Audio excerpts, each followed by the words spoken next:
प्रिया एक बहुत ही cool type की लड़की थी। उसे फास्ट फूड खाना बहुत पसंद था। वह अपनी माँ और छोटे भाई के साथ रहा करती थी। एक दिन वह अपने बर्थडे पर अपने सभी दोस्तों को घर बुलाती है और उसकी माँ उन सब के लिए फास्ट फूड बनाती है। तभी प्रिया अपनी माँ की मदद करने के लिए रसोई में जाती है और कहती है, माँ, बन गया क्या खाना? मेरे दोस्त सब वेट कर रहे हैं। अरे वाह, समोसे, कचौड़ी, चाप सब तले जा रहे हैं। अरे मेरी बेटी के दोस्त आए हैं उसके बर्थडे पर। अब सब्जी रोटी तो नहीं खिलाऊंगी ना। हाँ माँ, आप बहुत अच्छी हो। माँ, मैं कुछ मदद करूँ? हाँ हाँ, आजा, सब कुछ तो तैयार है। ये स्प्रिंग रोल तल दे। प्रिया स्प्रिंग रोल को कढ़ाई में तलने लगती है और उसकी माँ बाकी का बचा हुआ खाना हॉल में उसके दोस्तों और प्रिया के लिए रख देती है। साथ ही उनसे बातें करने लगती है।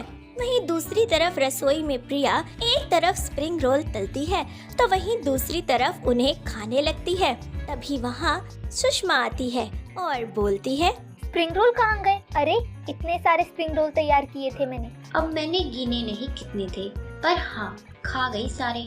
ऐसे ही समय बीतता जाता है और एक रोज काम से घर आते हुए प्रिया को एक रेडी पर एक बुजुर्ग महिला स्प्रिंग रोल सेल करती हुई नजर आती है। इतनी गर्मी में कोई भी उसके स्प्रिंग रोल नहीं ले रहा था। प्रिया उसके पास जाती है और कहती है, अरे आंटी जी, आप इस उम्र में स्प्रिंग रोल बेच रही हैं और गर्मी भी इतनी हो रही है। आपको इस उम्र में काम करने की क्या जरूरत है? अरे बेटा, क्या करूं? अब मेरे आगे पीछे कोई नहीं है। मेरे बेटा बेटी मुझे छोड़ के चले गए। बस मेरी बेटी ने मुझे स्प्रिंग रोल बनाना सिखाया था। तब से यही बेचकर अपना पेट पाल रही हूँ। तो आंटी जी, आपकी बेटी कहाँ है अब? बेटी तो बेटी होती है ना, शादी हो गई। शादी के बाद कौन पूछता है बेटा। आंटी जी, सुन के बहुत दुख हुआ। आप बताइए, मैं आपकी कोई मदद करूं? अरे बेटा, तूने इतना बोल कर इस बुढ़िया का दिल जीत लिया। ले, अब तू स्प्रिंग रोल खा ले मेरे हाथ के। हाँ जरूर, आप मेरे को एक प्लेट स्प्रिंग रोल दे दो।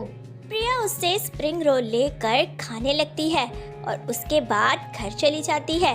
प्रिया को उस बुढ़िया के स्प्रिंग रोल इतने ज्यादा स्वाद लगते हैं कि वह रोज उसके पास आकर 2-3 प्लेट स्प्रिंग रोल खा लिया करती थी, जिसकी वजह से एक शाम उसके पेट में बहुत दर्द होता है। जिस पर उसका भाई उससे बोलता है, अरे ऐसा क्या खा लिया तूने जो ऐसे मुर्गी की तरह फड़फड़ा रही है? बोला है इतना फास्ट फूड मत खाया कर। अरे कहाँ खो गई तू? रुक, मैं तेरे लिए इनो लेके आता हूँ, वो पी के सो जा, आराम मिलेगा तेरे को। अब अमन प्रिया को इनो लाकर देता है और वो उसे पीकर सो जाती है और सुबह बिल्कुल ठीक हो जाती है। अब वो अगले दिन अपने दोस्त नेहा को भी अपने साथ लेकर उस बूढ़ी औरत के पास जाती है और नेहा से कहती है, चल नेहा, आज तू मुझे आंटी के स्प्रिंग रोल खिला, बहुत टेस्टी होते हैं। अरे प्रिया, पर ये आंटी मुझे कुछ अजीब सी लग रही है। मुझे तो नहीं खाने यहाँ के स्प्रिंग रोल। चलना अपन किसी होटल में चल के खाते हैं। यार, ये बूढ़ी आंटी कितनी मेहनत से स्प्रिंग रोल बनाती है और इतने अच्छे भी होते हैं। होटल में भी तो ऐसे ही स्प्रिंग रोल मिलते हैं। उधर क्या अलग है? हम यहाँ खा के आंटी की मदद भी कर सकते हैं। ठीक है, अब तू इतना कह रही है तो मैं तेरी बात मान लेती हूँ। आंटी, लगाना 2 प्लेट स्प्रिंग रोल और हाँ, थोड़े तीखे कर देना। हाँ बेटा, जरूर। अब वो बूढ़ी आंटी उन दोनों को स्प्रिंग रोल देती है। प्रिया और नेहा बड़े मजे से स्प्रिंग रोल खाते हैं और रोल की काफी तारीफ करते हैं।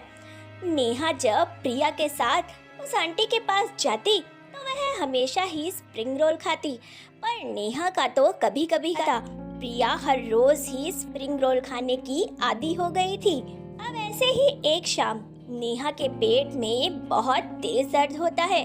उसके पापा तुरंत ही उसे डॉक्टर के पास हॉस्पिटल ले जाते हैं, जहां डॉक्टर नेहा का चेकअप करके हैरानी के साथ बोलते हैं, देखिए, हमें नेहा के पेट में एक बहुत ही अजीब सा जहर मिला है जो धीरे धीरे नेहा का लीवर खराब कर रहा है और इसे ज़्यादा लेने से इसकी मौत भी हो सकती है।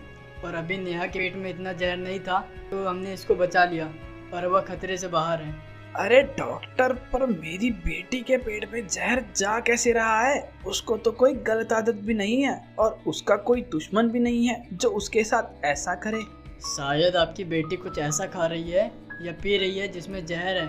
अगर कोई ऐसी चीज रोज खाए तो उसका बचना बहुत मुश्किल है। वो तो आपकी बेटी शायद कभी कभी खाती थी, इसलिए जहर ज्यादा नहीं फैला। घर में तो सब रहते हैं और हम भी। के लिए हमारे चैनल पर इसके नेक्स्ट पार्ट का वेट करें। साथ ही हमें कमेंट करके जरूर बताएं कि आपको हमारी ये कहानी